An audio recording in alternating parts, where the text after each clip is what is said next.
Hi everyone, Bernard here with the latest Citizen vlog, and this is a City Pass, and it's part 3 in our look at Got, Not Got, The Lost World of Manchester City, of course, by Derek Hammond and Gary Silky, however you pronounce that. Sorry Gary if I got it wrong. Yeah, so you can still get hold of this through various websites, etc. But obviously we're going to look at little things in here just of interest at memorabilia from the past. Some I've actively took part in, some I can't quite remember, but I'm sure if I don't, you will. Anyway, please, if you're new to the channel, please push the subscribe button, that'd be great. Push the bell notifications down there somewhere, so you know when these things are coming out, and set your notifications to public as well. Obviously if they're private you won't get the notifications, and please if you can give us any thumbs up, it's always much appreciated. So it's nice to get thumbs up, isn't it? It's nice to get views, but it's nice to get thumbs ups as well. Anyway, part 3, what we're going to be looking at today is patches. Looking at patches, looking at Clubcall. You remember Clubcall? And I'm going to have a quick look at the picture stamp albums and how they all started off. We know what we've got today. They're still there today, aren't they? But obviously looking back at when it started and when it didn't start, surprisingly enough, on the picture stamp albums. Right, patches. When I'm talking patches, I'm talking these things now, like sew-on patches. Now this is sort of thing I didn't really get involved with at all at the time when it was being done. Obviously, you had your denim jackets, didn't you? You had all these little badges you could sew onto your denim. You probably, I mean, I remember seeing lots of lads with it on their denim. I had a denim jacket, I had denim jeans, etc. At the time in the 70s, I think it was, when I was wearing denim, and yeah, I look pretty good if I say so myself. But yeah, I didn't really go in for the patches. I could see them, you could buy them, but it wasn't really my sort of thing. But like sort of badges, isn't it? I mean, pin badges, etc. I mean, it's the sort of thing some people do and some people don't. It was never really my sort of thing, these. But if you remember them, I mean, just a little bit about the patches from the Got, Not Got. I mean, back in the day, no self-respecting teenager would be seen at a football match or out in town without a denim jacket, rendered almost invisible under the weight of coffee sewn-on batches down the back and the arms. Well, yeah, I prefer, my denim jacket was just a denim jacket. I didn't have any patches on mine. The very sight of these vintage 1970s patches is almost enough to make anybody start nagging their mum to stitch as many humanly possible onto their Parker sleeves and army surplus school bag. Yeah, Parkers, you got them on your Parkers as well. When we first mentioned our weakness for copper paraphernalia to Manchester photographer and City super collector Kevin Cummins, who I feature quite a lot, as you know, he sent us a great pile of patches and badges by return of mail. Perhaps I've missed a trick there, haven't I, Kevin? I'll have to start mentioning things. We were inundated with enough enamel and frayed vintage cotton to weigh down the denim jackets of half the Kippax on a blustery afternoon circa 1978. What do kids today do now? They can't advertise their love of Northern Soul, Motorhead or Mike Shannon via their denim jacket. Ah yes, there's always the newfangled internet. I'm a City nut indeed. Manchester City turned me on, all this sort of thing. There's some more patches here featured as well. Some more great patches there from City. Yeah, as I said, if you had them on yours, let me know, but it's something I never really went into. Obviously, I mixed with guys who did have patches on, you know. I wasn't, you know, I didn't stay clear of them, so there's plenty of lads that I knew did have these sort of patches. Obviously not just for City, but for other things. Well, that was quite interesting, wasn't it, the patches saga? I mean, I don't think you get it now. I mean, I'm not sure, you probably do. It's not something I've ever looked for or seen on websites, etc.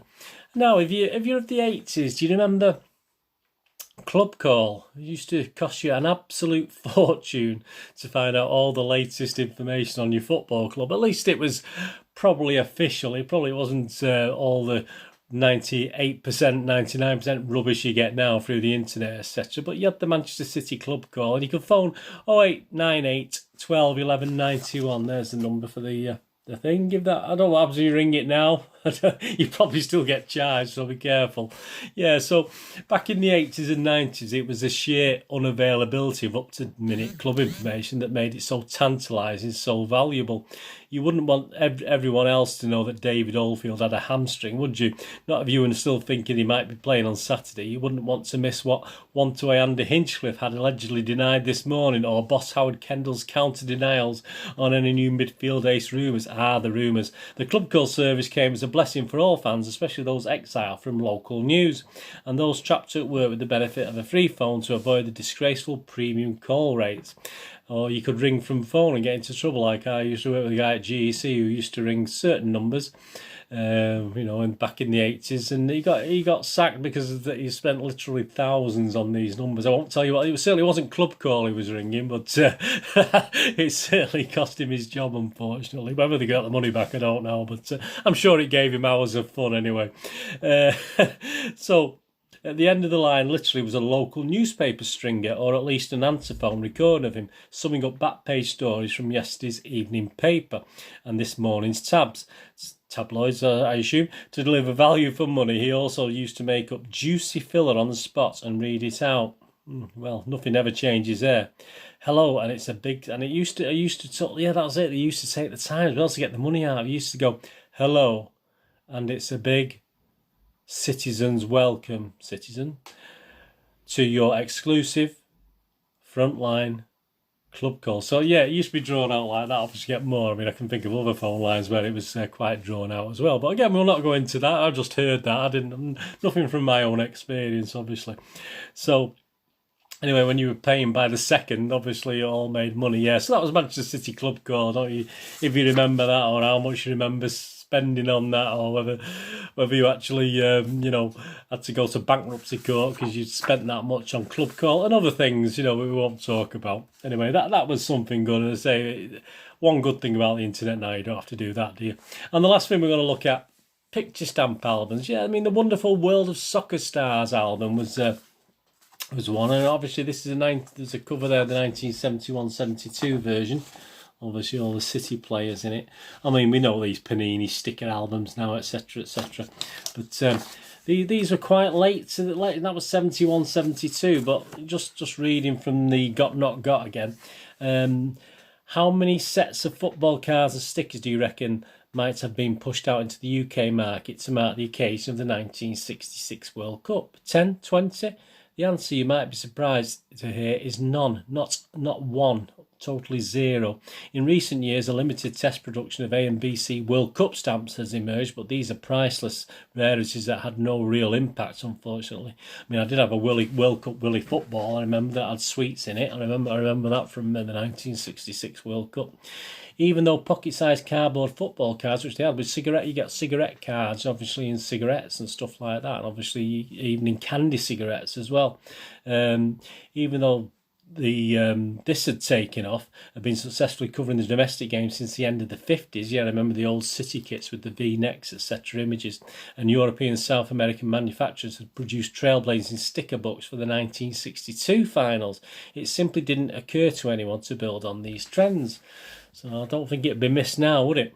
It was only when England secured Monsieur Remier's small gold trophy that the enthusiasm really rocketed, kickstarting the British football industry in the stands, in the shops and in sticker albums up and down the country. In the second half of the 60s, playgrounds rocked to the tribal rhythm of Got Not Got. I mean, I did it, as kids flipped through their teetering piles in search of that elusive Stan Horn, perfectly willing to exchange 200 swaps to fill the one remaining square left on their checklist. If us Brits were slow off the mark, seeing the possibilities in the market for the cards and World Cups, it took even longer to get the ball rolling on the Euro-led non-sticky front. In 1967, FK's wonderful World of Soccer Stars rolled into limited regional production, reflecting a golden age when all you need to start up business in the football sticker market was a picture deal with an agency. No worries if the images were a season or two out. That's when the retouching brushes were for, and the distribution deal around the corner shops of Britain. The idea took off in 1968, saw the first widely available sticker set, largely repeating the previous year's mugshot efforts. The following following season's largely accidental mix of action shots and head and shoulders upped the excitement greatly and has rarely been bettered, still offering a real windows into the wonderful and sadly lost world of football in the 60s. The business model was clear. Give any football mad child a packet of, not really very accurate titles, stickers, an album and a pot of glue. Yes, because you had to glue them on yourself as well. You couldn't you couldn't peel them off and stick them or even lick them. I mean, you couldn't even do that. A pot of glue. Let him stick his first sticker into the allotted slot, surrounded by another dozen blank spaces taunting him, and let nature take its course. Of course, it's a brilliant idea. I mean, I'd love more cards and stuff to be. I mean, you get the top stuff now and things, but I do wonder if you could, it is a lost a bygone age, and it's lost some of its magic, I think, now. But some more images from the wonderful world of the Stocker Stars books. I'm not going to quiz you today. No quiz questions today, but some great images there, obviously, and as I said, the one I've shown you now with the images of the players. And yeah, the action ones were even better, weren't they? The action ones. So yeah, I mean, I wasn't flush particularly. They weren't expensive in the 70s, but I wasn't flush with money as a kid. I lived with my sister, and money was quite tight. So I don't remember owning many of these sticker albums. I certainly did one or two, and as I got older, obviously, I did invest. I even had one quite a few years ago. I was going through a phase of trying to find things to do and for myself at some, mentally, when you get a little bit. Look for things to keep you occupied, and I sort of bought one a few years back, which I've got in one of my memory boxes. But yeah, that was a golden age, wasn't it? Picture stamp albums, and we still got them now. And if you or your kids enjoyed it, I'd enjoy now. If I had a young lad, I'd still buy them. It costs you a fortune, don't they? I mean, obviously you need to fill those spaces up, and you just wait to the stage where you can order in bulk and fill them up, because they do cost a fortune. But hey, that's all part of it, isn't it? That's all part of the fun. Anyway, thanks for joining me at this part 3 of this Got Not Got. Next time, part 4, we'll be looking at something else. But hope sort of re-jogged a few memories for you. And as I say, even though the patches weren't really me, certainly the Clubcall was. I do remember spending a few quid on Clubcall. I wouldn't have gone mad, I don't think. And obviously I do remember the picture stamp albums, and they're still with us, aren't they? So how can we forget? Anyway, let me know in the comments below what you think, or what were your favourite of these sort of things. Please, for all the latest city news and film news, I do film vlogs as well. Please follow me on. I've got one of 2 Twitter accounts. You can follow me at Charles Dineen, Dineen spelled D-I-N-N-N, or you can follow me on at nostalgia_movie. I'm on Facebook at Burn Dineen with links to moviegamenostalgia.com, my little website where I sell old rare DVDs, movie posters from the 90s and 2000s, and the more retro board games from Waddingtons and Parkers, and MB games from the 60s, 70s, 80s. So if you get a chance to get onto moviegamenostalgia.com, that'd be much appreciated. I'll give you a thumbs up if you can spare a few minutes having a look on there for me as well. That'll be absolutely fantastic. Anyway, thanks for joining me today. What are you going to do with the rest of the day? Have a great one. Look after yourselves, look after your family, look after your friends, and more importantly, at this time I'm recording this, let's all look after each other. And this is Bernard saying goodbye for now. Hopefully I'll see you all again very soon. Bye-bye.